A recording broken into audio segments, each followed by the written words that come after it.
My name is Bill Haley for the Facebook page In Welfare, Transition to Competitive Charity. This video is going to target 12 to 15 minutes. I'm going to do a longer video to really explain each one of these and really get into the points. Then we'll try to do about a 7-minute one and maybe a 2-minute one just to give to entice people to watch the longer ones. So we have a new Facebook page called this exact thing, In Welfare, Transition to Competitive Charity. So it's a system, and the system is a structure. It doesn't tell you how we should do charity and how we should take care of the poor. It is a structure where all those decisions are made. And we're going to talk about that structure. So it is well funded and it is structured. So let's talk about the funding and then we'll talk about the rest of the structure. The funding is part of the structure. So 100% of the current government welfare needs to stop, including within the tax code. Earned income tax credits, child tax credits, all that has to go.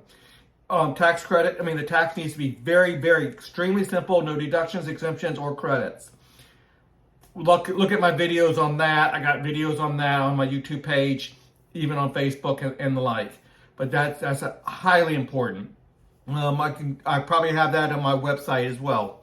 Okay, so 100% of current government welfare will stop. We can't even leave 1%. We need to 100% get rid of it. Transition over 7 or 8 years is be a responsible transition, but let's keep on going. And there's a lot of ways we can transition. I'm just going to get to the end point right now. But okay, let's talk about the funding. Every citizen and every business is legally required to contribute. We don't call it a donation because that's voluntary. They have to contribute. We can call it a tax if you want to. I'm fine with that term. We have to contribute to helping the poor. We get rid of all the taxes that we use for welfare. We get rid of that. We reduce down tax levels to match. Okay, so when we get rid of that program, we get rid of the taxes as well. Okay, so we mandate a contribution, a percentage of our income, so an income tax, like a payroll tax, no deductions, no exemptions, no credits, or sales from a business, so like a sales tax, to achieve 5% of GDP. And that has to go to the charity system. We'll talk about how it goes to the charity system in a second. So 5% of GDP. So the goal is roughly $1 trillion. I know we have about a $23 trillion economy right now, GDP. So it's a little bit above maybe $1.1, $1.2 trillion. But it's always going to be 5%. And that's the goal.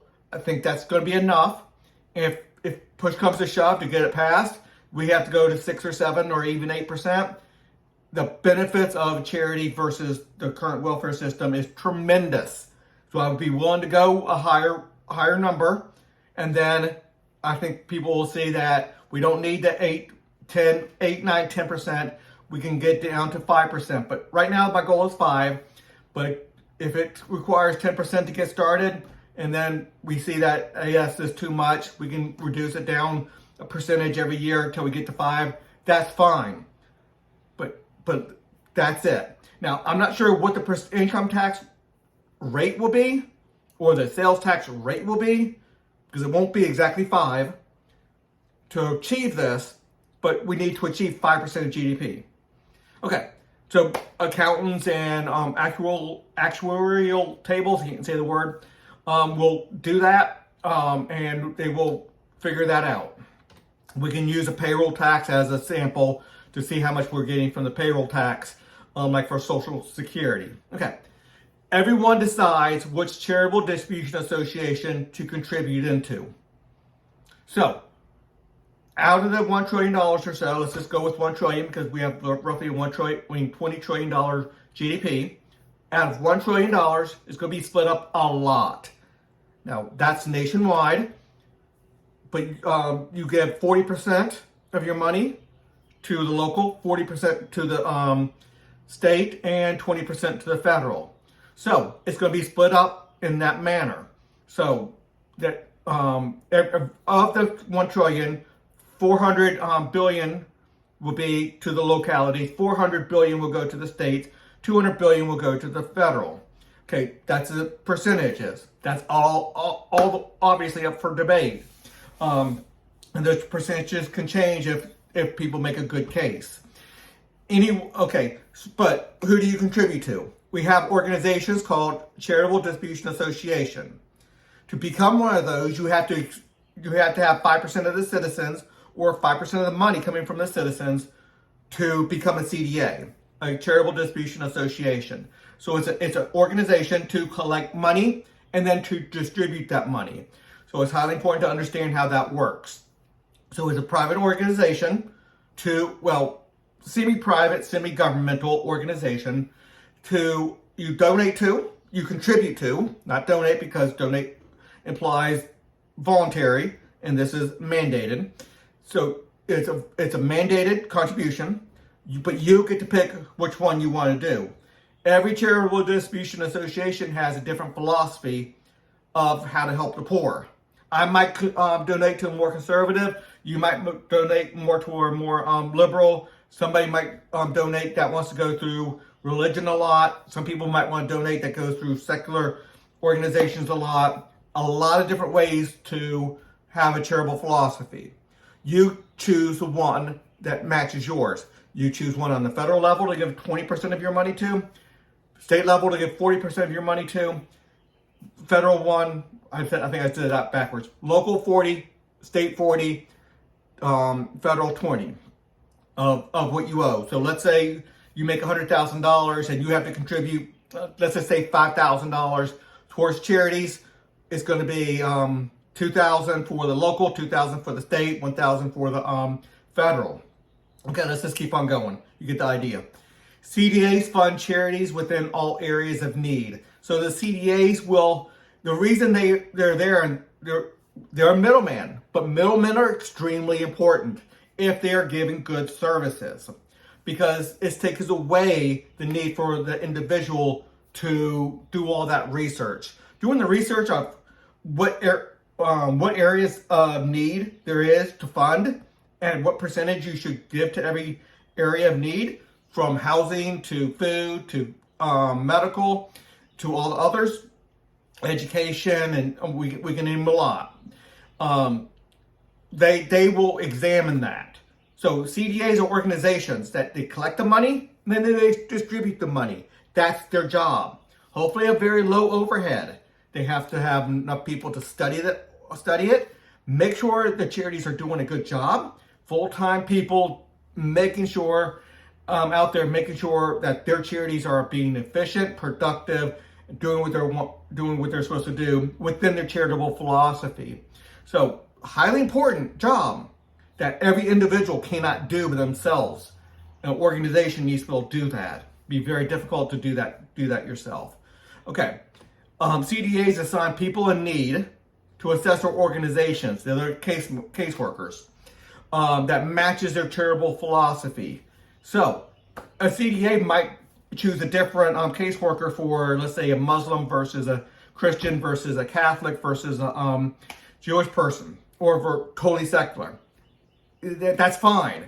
That kind of goes with that person's values and philosophy of how they want to progress into independence and become independent. The AOs, successor organizations, the caseworkers, examine the entire family dynamic of the person in need.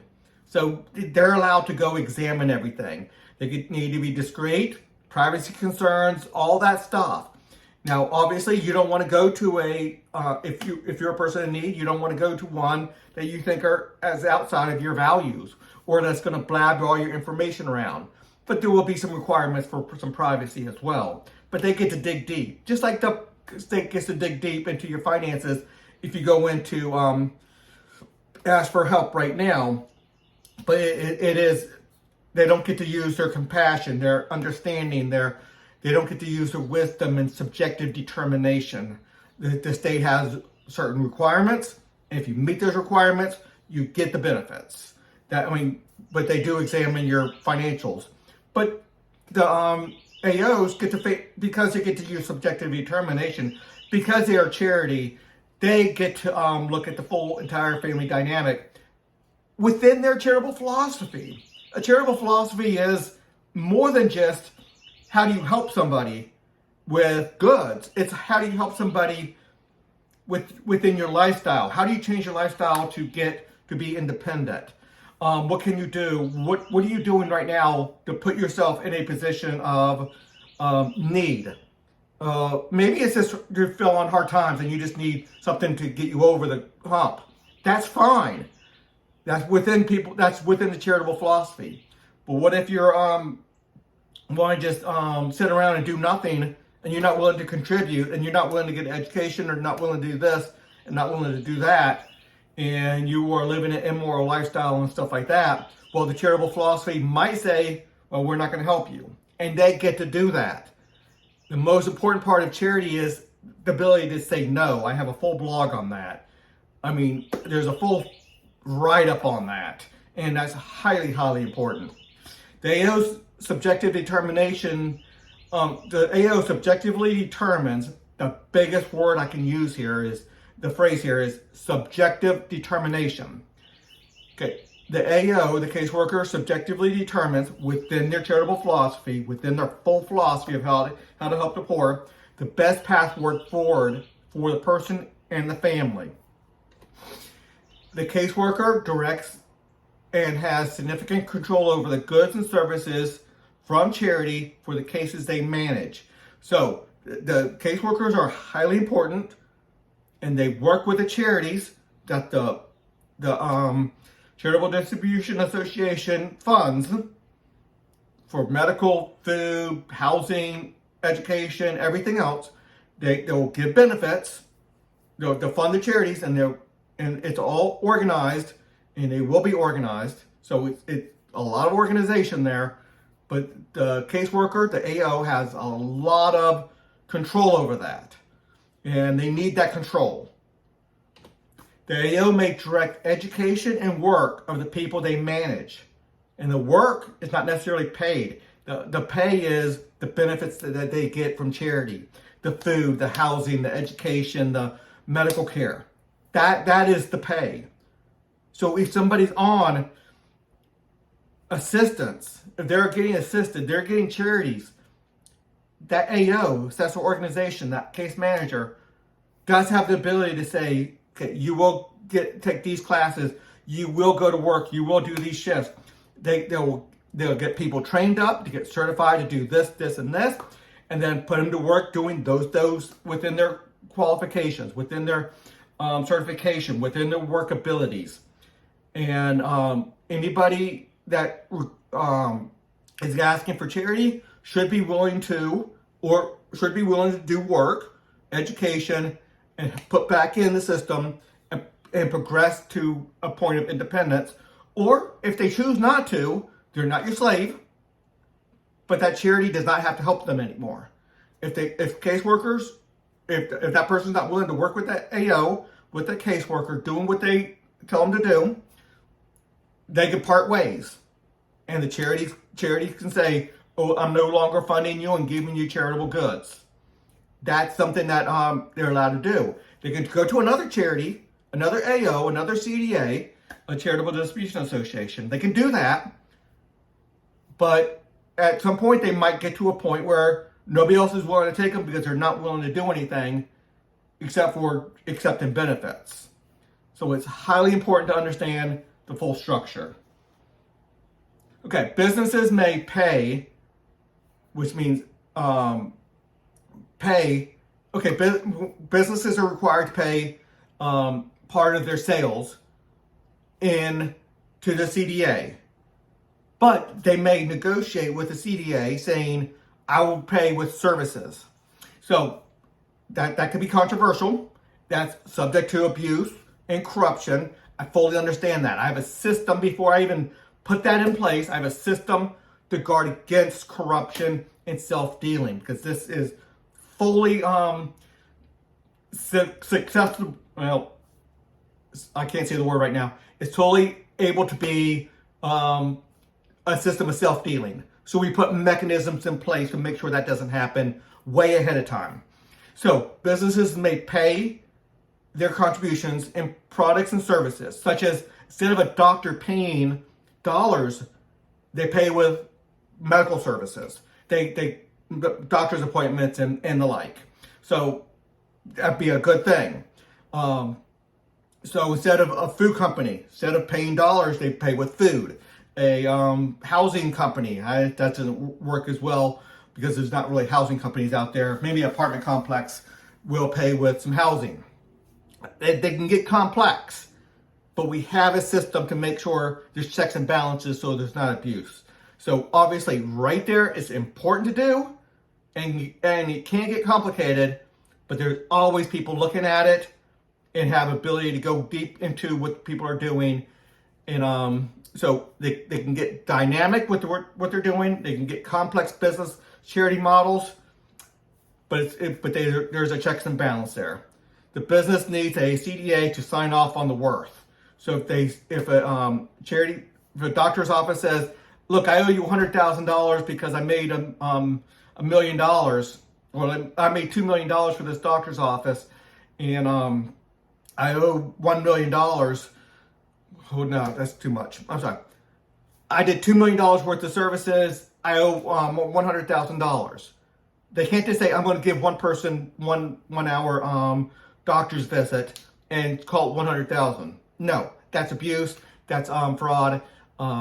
It needs to be signed off by a CDA and probably the rating system. A rating system is going to be a checks and balance system within here.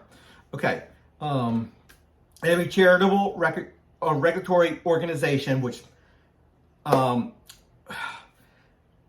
about introducing a new term in here, but there will be regulatory organizations regulating charity, separate from the Charitable Distribution Association giving down the money. It's a separate organization that will organize to help ferret out abuse and corruption. And it's going to help organize the whole system so it is more integrated, more dynamic. It can work better. It's covering more areas and properly. It's not so much waste and abuse. Okay.